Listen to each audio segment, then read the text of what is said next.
নতুন শ্বশুরবাড়ি কেমন লাগলো বাবা? অনেক ভালো মা। সত্যি বলতে শাশুড়ি তোমার চেয়েও আমাকে অনেক বেশি যত্ন নিল। তুমি তো মুরগি রাঁধলে 2 টুকরোর বেশি দিতে চাও না, আর শাশুড়ি দেয় আস্ত মুরগি, খেতে বসলে পাশে বসে বাতাস করেন।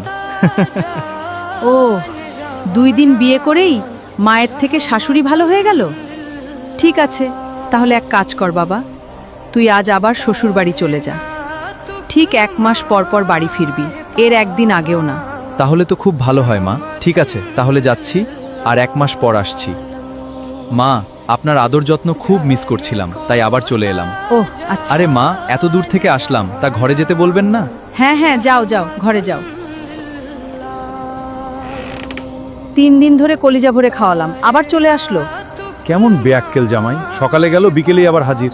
এত খরচ আর করতে পারবো না। চুপ করো, 2-4 দিন যাক, এমনিতেই পালাবে।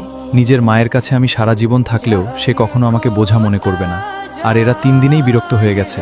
বাবা, তোমার শ্বশুর তো ঢাকা গেছে, গরুগুলো তো না খেয়ে মাঠে গিয়ে গরুর জন্য একটু ঘাস কেটে আনতে পারবে বাবা? শাশুড়ি মা, আমি যাব গরুর ঘাস আনতে, এটা কোনো কথা? 7 দিন ধরে তো এসে বসেই আছো, একটু ঘাস কেটে আনলে তোমার সাথে গরুগুলোও তো একটু খেতে পারবে। কি রে, 7 দিন যেতে পারলি না, চলে এলি যে? মা, আমাকে মাফ করে দাও। পৃথিবীতে মায়ের মতো আপন আর কেউ হতে পারে না।